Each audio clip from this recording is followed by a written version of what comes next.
എല്ലാവരെയും എൻ്റെ യൂട്യൂബ് ചാനലിലേക്ക് യഥാർത്ഥമായി സ്വാഗതം ചെയ്യുന്നു. നിങ്ങളുമായി പങ്കിടുന്നത് ഈസിനോഫിലിയെക്കുറിച്ചാണ്. ഈസിനോഫിലിയ മുഖാന്തരം പലരും കിടന്ന് എത്ര മരുന്ന് ചെയ്തിട്ടും സൗഖ്യം കിട്ടാതെ വിഷമിച്ച് ഇരിക്കുന്ന സമയമാണ്. അതിനൊരു പരിഹാരമാണ് പറഞ്ഞു തരുന്നത്. ഈസിനോഫിലിയ ഉള്ളവർ ചെയ്യേണ്ടത് കുരുമുളക് ഇട്ട് കഷായം വെച്ച് അതിൽ കൽക്കണ്ടവും പാലും കൂടെ ചേർത്ത് കഴിച്ചാൽ മതി. ഈസിനോഫിലിയയ്ക്ക് വളരെ ആശ്വാസം കിട്ടും. എന്നിരുന്നാലും നിങ്ങൾ ഒരു വൈദ്യനുമായിട്ടോ ഡോക്ടറുമായിട്ടോ ആലോചിച്ചിട്ട് വേണം ഈസിനോഫിലിയ ഉള്ളവർ ഇത് കഴിക്കാൻ. കേട്ടല്ലേ?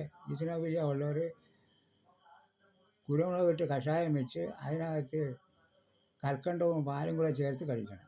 കേട്ടല്ലേ? എന്നാലും ഒരു ഡോക്ടറുടെ കൂടെ ചർച്ച ചെയ്തിട്ട് കഴിച്ചാൽ മതി. ഈ വീഡിയോ നിങ്ങൾക്ക് ഇഷ്ടമായെങ്കിൽ ലൈക്ക് ചെയ്യാനും ഷെയർ ചെയ്യാനും സബ്സ്ക്രൈബ് ചെയ്യാനും മറന്നു പോകരുത്. സബ്സ്ക്രൈബ് ചെയ്യുകയും തൊട്ടടുത്തുള്ള ബെല്ലൈക്കൻ ക്ലിക്ക് ചെയ്യുകയും ചെയ്താൽ ഇതുപോലുള്ള ഉപകാരപ്രദമായ വീഡിയോകൾ നിങ്ങൾക്ക് നോട്ടിഫിക്കേഷനായി എത്തുകയുള്ളൂ. അതുകൊണ്ട് സബ്സ്ക്രൈബ് ചെയ്യാത്തവരുണ്ടെങ്കിൽ സബ്സ്ക്രൈബ് ചെയ്യണം, ലൈക്ക് ചെയ്യാത്തവർ ലൈക്ക് ചെയ്യണം. എല്ലാവർക്കും നന്ദി, നമസ്കാരം.